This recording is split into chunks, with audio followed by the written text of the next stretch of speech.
पता नहीं ये क्यों कोई नहीं बताता है, बट मैं कोशिश करूँगी कि मैं अपने थ्रू आप सबको ये चीज़ें बता पाऊँ। सौम्य है, welcome back to my channel.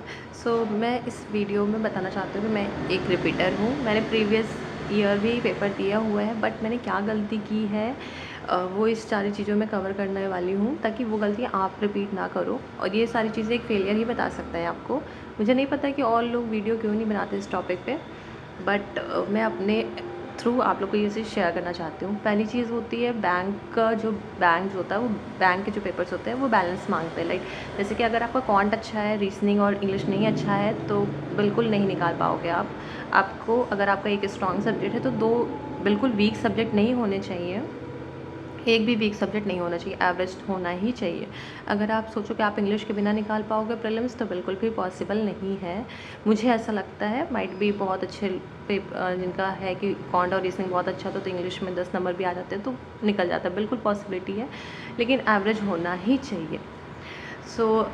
पहला ये है कि बैंक जो है वो बैलेंस मांगता है, आपको तीनों सब्जेक्ट अच्छे से आना चाहिए। आप सोचो कि जीए के बिना आप निकाल पाओगे तो मेंस में 1 या 2 नंबर से भी आप रह जाते हो। फिर आपको ऐसा लगता है कि अगर मैंने 1-2 क्वेश्चन इससे भी किए होते तो मुझे 1-2 मार्क्स और अच्छे मिल जाते। बट ना, इसकी चांसेस आपको रखना ही क्यों है। आप थोड़ा-थोड़ा सब चीज़ें आप कवर करके चलो। पहली चीज़ें ये है कि आपको सारे सब्जेक्ट आने ही चाहिए, एवरेज तो आने ही चाहिए। आप एक स्ट्रॉन्ग लेके चलो, 2 आप थोड़ा सा एवरेज लेके चलो ही चलो। रीजनिंग और क्वांट अगर आपकी स्ट्रॉन्ग है तो आप इंग्लिश एवरेज रखोगे, ठीक है, बट 2 सब्जेक्ट आपके एवरेज नहीं होने चाहिए, वीक नहीं होना चाहिए। आपको तीनों सब्जेक्ट अच्छे से लेके चलना है। जीए भी आपको साथ साथ ही पढ़ते रहना है। आप ये मत सोचो कि मेंस प्रीलिम्स निकल जाएगा फिर मैं मेंस निकालूंगा, तो बिल्कुल भी ये मत सोचिएगा।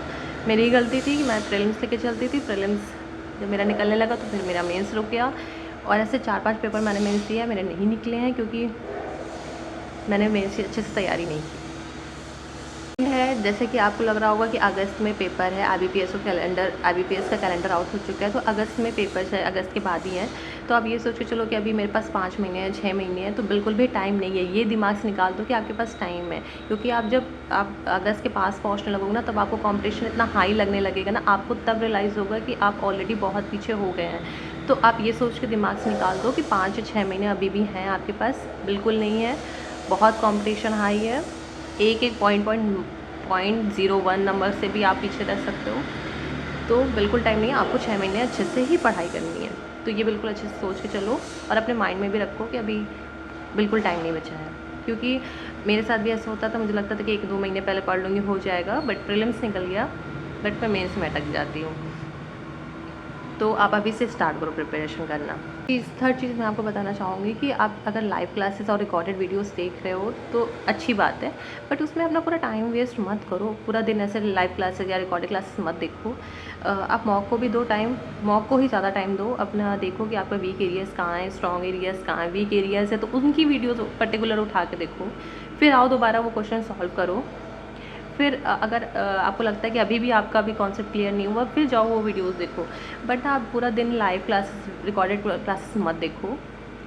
1-2 दिन में 2 या 3 वीडियो देख लो बस, उससे ज़्यादा मत देखो।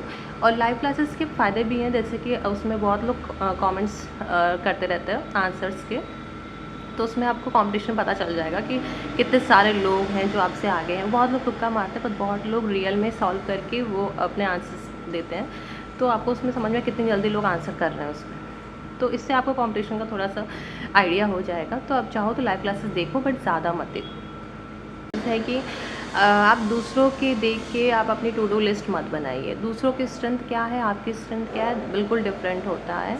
तो आप अपने स्ट्रेंथ के अकॉर्डिंग अपना टू डू लिस्ट बनाइए। यूट्यूब पे बहुत सारे वीडियोस हैं जो अपनी टू डू लिस्ट रोज़ शेयर कर रहे हैं, बट आपको क्या नहीं आता है वो अलग चीज़ है। जैसे आपका क्वांट अगर स्ट्रॉन्ग है, दूसरे का रीजनिंग स्ट्रॉन्ग है, तो वो रीजनिंग सॉल्व करेगा, राइट। तो आपको अपने अकॉर्डिंग टू डू लिस्ट बनानी है, किसी का देख के नहीं बनानी है। अपने स्ट्रेंथ के अकॉर्डिंग आप अपनी टू डू लिस्ट रोज़ सुबह बनाइए, उसको फॉलो कीजिए पूरा दिन, और प्लीज़ उसको फॉलो ज़रूर करिएगा, क्योंकि आप अपने अकॉर्डिंग ही आप बना रहे हो टू डू लिस्ट। तो आप अपने दिमाग में ये रखो कि क्या मेरा वीक एरियाज़ हैं, मुझे आज वो कवर करने हैं, कल क्या स्ट्रॉन्ग पॉइंट है उनको भी आपको लेके चलना है। क्योंकि पता चला आप स्ट्रॉन्ग चीज़ें भी भूल रहे हो, आपका कॉन्सेप्ट स्ट्रॉन्ग में और लो होता जा रहा है। तो ये चीज़ें भी नहीं करनी, आप अपनी टू डू लिस्ट अपने अकॉर्डिंग ही बनाइए। फिफ्थ चीज़ है, यूट्यूब पे ज़्यादा वीडियोस भी मत देखिए। जैसे कि बहुत लोग होते हैं अपना शेयर करते हैं कि एक्सपेक्टेड कट ऑफ, इसमें इतना टाइम वेस्ट मत करिए। अगर कट ऑफ 65 गई थी पिछले साल, तो आप उससे थोड़ा ज़्यादा 4-5 नंबर आगे बढ़ा के लेके चलो अपना, उससे कम लेके मत चलो। इसमें वीडियो क्या देखना है, आप खुद से एक्सपेक्ट कर सकते हो कि 5-4 नंबर आप बढ़ा के लेके चलो, ठीक। कम आ गया तो और अच्छी बात है, बट इतने ना वीडियोज़ हैं, आप उसमें अपने टाइम वेस्ट मत करिए कि पूरा दिन आप एक्सपेक्टेड कट ऑफ देख रहे हैं। तो बिल्कुल भी ज़रूरी नहीं है, जितनी ज़रूरत है उतनी ही वीडियोज़ देखिए यूट्यूब पे। पूरा टाइम देने की ज़रूरत नहीं है यूट्यूब पे। मुझे ऐसा लगता है कि आप जितना एक्सपेक्टेड कट ऑफ और लोगों के चीज़ें देखोगे ना, आप उतना डिमोटिवेट होगे। तो बिल्कुल भी टाइम वेस्ट करने की ज़रूरत नहीं है कट ऑफ के लिए।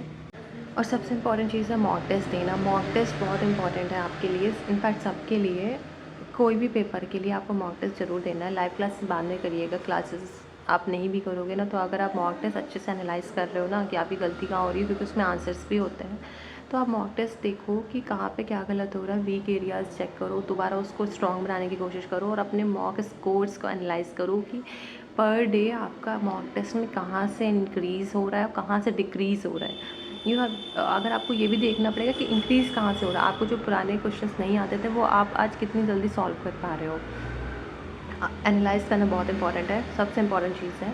मॉक टेस्ट पे ज़रूर आप इन्वेस्ट करो, कोई भी अच्छे मॉक टेस्ट आप ले लो और उसको एनालाइज़ करो। रोज़ एक मॉक ज़रूर दीजिए, क्योंकि कितना टाइम लगता है। और सबसे इम्पॉर्टेंट चीज़ है सेकंड थिंग कि आप मेंस को साथ में लेके चलो, मेंस को छोड़ के मत चलो। अगर आप प्रीलिम्स का रोज़ देख रहे हो, अच्छी बात है, आप प्रीलिम्स में ज़्यादा फोकस करो, बट पर डे एक वीडियो या फिर एक सेक्शनल मॉक आप मेंस का भी दो। मैं तो यही कहूँगी कि आप मेंस को साथ में लेके चलो, क्योंकि बिना मेंस के आप क्वालिफाई नहीं कर पाओगे। प्रीलिम्स भी क्लियर करके आप क्या ही उखाड़ लोगे, जो मैंने गलती की है।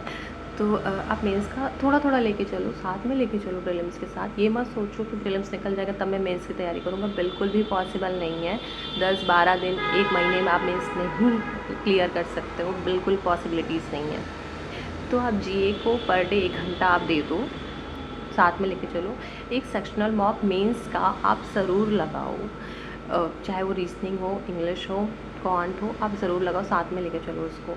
धीमे धीमे आपके मॉक्स इंक्रीज़ होंगे। हफ्ते में एक बार आप मेंस का मॉक ज़रूर दो, फुल टेस्ट, फुल मॉक, ताकि मेंस भी आपका एक साथ में ही होता रहे। मैंने गलती की है, मैं नहीं चाहती कि आप लोग भी सेम गलती करो। और बहुत कंपटीशन हाई होने वाला है इस साल, आप समझ रहे हो। बहुत लोग और अच्छे से प्रिपेयर करने वाले हैं, बहुत लोग इसमें इन्वॉल्व होने वाले हैं, इस मॉक में, इस पेपर में। तो कोशिश करो कि आप उनसे आगे ही रहो और अपने आप को पीछे मत समझना। हमेशा मोटिवेशन वाली वीडियोज़ ही देखो, डिमोटिवेशन वाली वीडियोज़ मत देखो और फालतू चीज़ें यूट्यूब पे मत देखो। दैट्स इट, आज के लिए इतना ही। सो मिलते हैं नेक्स्ट वीडियो में।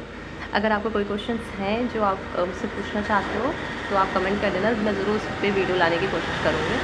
Thank you.